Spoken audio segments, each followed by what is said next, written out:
Hey you guys, what's up? It's New Year's Eve day, so it's the last day of 2016. I had a great Christmas and I'm looking forward to a fresh new start in 2017. A few days ago, I was alerted to an article about me that was it's called The Body, and it's an online source for complete HIV and AIDS resource information. This is my article. There it is. It says, newly diagnosed with HIV Jennifer Vaughn rises to YouTube prominence. What? That's amazing. This is really exciting for me. I didn't have anything to do with this article, actually. Someone told me about it. So JD, the editor of The Body, I think he's the editor, he put this together. And it's really accurate, and it explains my journey and how I got to where I am right now. And so I just wanted to thank JD for the article because it's really cool, and it was fun to find out about it. It was really exciting. So it's still there. I'll put a link below, so if anybody wants to look it up on The Body and read the article for yourself. I'm going to rewind a few hours and show you a little bit about where I live. Enjoy.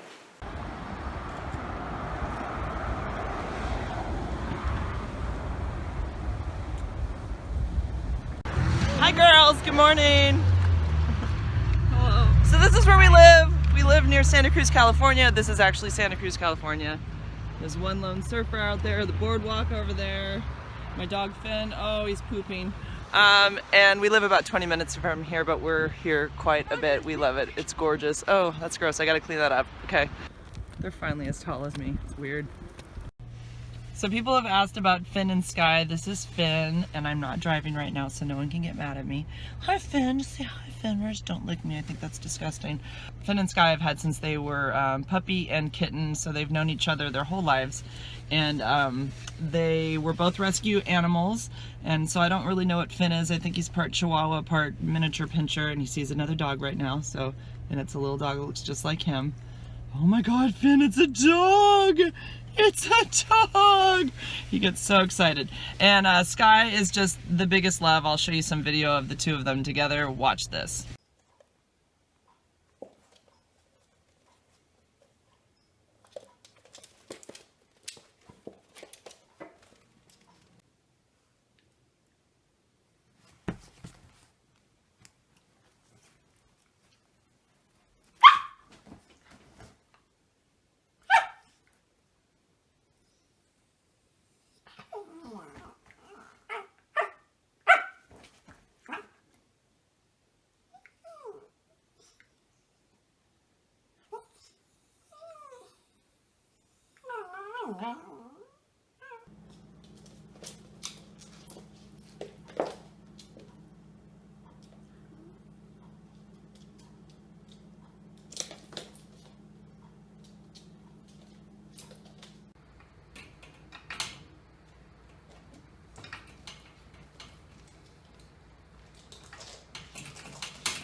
So yeah, those two are crazy and they love me, and so they're always around me all the time. So that's why you guys see them in the video all the time. But they're great animals. They're almost 3 years old, both of them. And I actually have other animals too. We have two other cats and 2 hamsters. Joey, you don't even need to be in here. What? Oh, I just... See? Oh my... You... I think the fish are all gone now. And... that's it. Yeah, the hamsters are super cute too. They're like little tiny bears. I love them. But yeah, I've always had animals in my life. I love animals, and I just can't imagine my life without them. Okay, back at home, going up to my room. I have some things I want to discuss up there. So a few things I wanted to say in this video. I am not an HIV expert. Everything that I've talked about is stuff that I've learned since I was diagnosed. And so if something doesn't come out correctly or perfectly, or I misspeak, that's just because I'm learning too. So this is a process. This is the journey I'm on right now. So some people get upset about little things that I say, and I might not say them perfectly. And I look back and I think, okay, I could see how they could take it that way. And then I feel like I need to clarify. So one of those things that was said is when I talked about the fact that I didn't have a certain look when I went to the doctor, and that's why I was overlooked. And people say, well, there is no look. What's the stereotypical look? I don't understand what you're saying. And basically, I'm in my mind, I'm thinking of this pie chart that would show the people who have contracted HIV over the years. And for someone, and when I say looks like me, I just mean like a white female. I'm on a very small, little teeny tiny piece of that pie chart. It's very small. So I'm not a typical person that you would see and go, you know, we should probably test them for HIV. But it's a human disease, so anybody can get it clearly. And that's all I meant by that, is that I don't look like the stereotypical type. I have been told that by medical professionals. So this is not just me saying this. These are doctors, these are friends of mine who are doctors. These are even my own doctor who said, this is, yeah, you're probably overlooked because, you know, I'm not a drug user and I'm not a gay man, and maybe I don't look like I would hang out with somebody who has had high risk behavior. And I did. And so that's, you know, who knows what's going on in people's personal lives? You know, nobody knows. As far as the person who gave this to me, I'm not mad at him. I wouldn't be in this position right now if he told me about it, and you'd have to go back to another video to, I don't want to get into the whole story about how I wasn't notified, but yeah, I wouldn't be where I am today if he had told me. I would never have been sick. Not that I wanted to get sick, but my gosh, it made me go through this process, and it's put me where I am today and made me want to speak out. I never would have said anything, I don't think, if I hadn't been sick. But no, I'm not mad at him. As far as his high-risk behavior, people ask, you know, why can't you just say, why can't you just say? And actually I spoke to him recently, and he kind of sounded like he didn't care, but I still don't feel like it's anybody's business. So I will say that you know, it wasn't a needle prick, he wasn't born with it. Look up high-risk behavior. He falls into a couple categories, and I accepted it because I was told by him that he was negative. He said he'd tested, so I believed him. You know, people say, why didn't you get your blood drawn? Oh my God, in 2.5 years, you never thought of getting your blood drawn? No, I didn't. Yeah? I'm doing a video. Oh, sorry. It's okay. Okay. Okay. So in 2.5 years, yeah, no, I'm not somebody who thinks of going and getting their blood drawn and having a blood panel done. I'm a healthy person. It's not part of my regimen. Getting tested for HIV was something I had done, I think, in 2012. And being with this person in 2013 who told me he was negative, it wasn't in my radar. So it's funny that people they're like frustrated with me. Like, I can't believe you didn't think of doing that. And, you know, it is 2020 in hindsight, right? And this is what life's all about. And we go on this journey of life and we learn as we go along. And maybe I was in some kind of denial. I definitely was not somebody, I did not think I was somebody who could get HIV at all. So that wasn't in my mind. Even though I'd been with somebody, that's how crazy it was. Even though I'd been with somebody who had been high risk at one point in his life, or more than that, but wasn't while he was with me.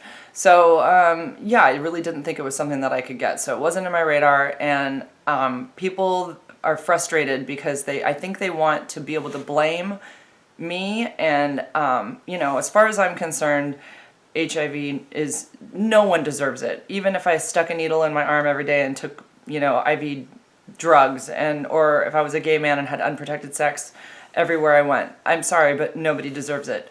It is a human disease. Anybody can get it, obviously. You know, I think of other people and, you know, their lives. And is there anybody who lives their life perfectly? I don't think so. I don't think there's anybody that's done everything perfectly in their life. So I'm not going to kick myself for not getting my blood drawn during those 2.5 years, or, you know, the light bulb not coming up saying that I should have known better with all these symptoms and the person I'd been with. it just didn't happen. And that's, you know, another reason why I put this out there, because other people might do the same thing, and maybe I can prevent somebody from having to go through what I went through. As far as me being, okay, so I am not afraid of having HIV. I feel totally fine with that. What I am afraid of, there is one little thing, is if I didn't have my pill with me, on me, at 10:20 at night. I changed my time. I take it at 10:20 now. I would freak out. Like, I know, like, that's my security blanket. Like, that pill at 10:20, I have to, if I'm going out, which I don't really do very often, I make sure it's with me, because if my little alarm goes off and it's not with me, I would feel panicked. I really would. It is my security blanket. It's my knowing that I am going to be completely, I will stay undetectable, and this virus is, I'm in control of it. I'm in control with this medication. But if that pill wasn't with me, and I know nothing would happen right away, it would take time. It would take a long time, and for anything to change. But what could happen if I stopped taking it and then went back on it is it might not work as well. So I could build up some kind of resistance. That wouldn't happen overnight, but I'm really anally retentive, and in the article I'm also chatty, which cracked me up. That's one of my descriptive words. But anyway, yeah, I would feel nervous for sure if I didn't have that pill in my hand within 10 minutes of my time, because you really should take it every 24 hours. It's how it works. Also, it's not gone out of me. I said in my video that it was wiped out. That was just an expression. I shouldn't have said it's wiped out, because it's not. It's still in me, but the level of it is so low that it's not doing anything to me. And I'm, you know, could not pass it on. So I'm not able to transmit it at this point. So, but it's not technically, it's not gone. It's still there, hidden, you know, dormant in some cells, but the level of it is extremely low. A couple more little things. A lot of people have wondered about the smell thing that I have, the weird phantom smell thing, and I have talked to my doctor about it. I am going to have a CT scan. I can't have a MRI because I have 3 pins in my chin from a surgery I had in college. I had something called mandibular osteotomy. I had the bottom of my chin sawed off. This is a long explanation as to why I can't get an MRI. But anyways, they moved that bone up into the front just to give me a better profile, and it was a personal choice that I had because I didn't like my profile. But anyways, there's 3 metal pins, and apparently that could affect the MRI because it's used with magnets or whatever. So I don't even know if the pins they might be titanium, so then it wouldn't make a difference. Long story short, I'm going to have a CT scan for the sense of my smelling thing, my phantom smells. I'm really not concerned that it's brain related because I don't have any headaches at all, and I have no seizures. And those are 2 things I read that could be tumor related. I think it's my olfactory nerve that affects your sense of smell. I think it happened, it came on really strong when I got very sick with AIDS and had fevers, and I think I read something that, you know, viruses or fevers can bring this can affect your olfactory nerve, which affects your sense of smell. So I think that's all it is. But people are concerned and think that I have a brain tumor. I think I'm just fine. But I will keep you all updated. And I have not heard one word from the man who shot me. I did send him a letter. It's been over a month, and I've heard nothing. But I knew that they would, whoever, there's, you know, somebody who would take that letter in first and read it before they gave it to him. And maybe they just feel like he doesn't need to be in contact with people that he has a criminal past with, that he'd, you know, hurt. I don't know the reason why. Maybe it didn't make it to him. I really don't know, but I didn't hear anything. I think that's it. I love to skateboard and surf, and my boyfriend is here for the winter from Quebec, and we're doing quite a bit of skateboarding, and it's been super, super fun. So I'm going to end this video with some footage from our recent skateboarding expeditions, and I'm learning. I can't believe what I've learned in the last year and a half. It's crazy. I used to just get on the board and just push it a little bit, and now I'm kick turning on hills, and I know that's not a big deal for people that have been skateboarding for a long time, but damn, I'm 46 years old, I'm a girl, and I just started. So it's never too late, and you're never too old. Get out there and try something that you thought you couldn't do. You'd be surprised. Okay, Sky, well, say bye. Say bye, fat boy. Bye, fat boy. See ya. Happy New Year. He's jumping. Go.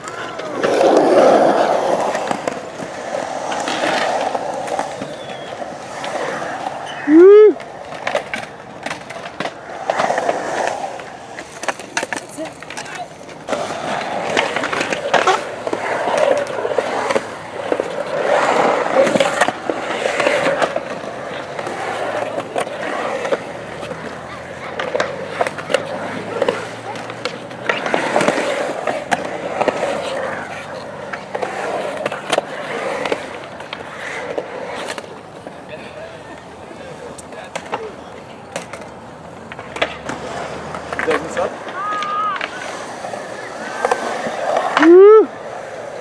Yeah.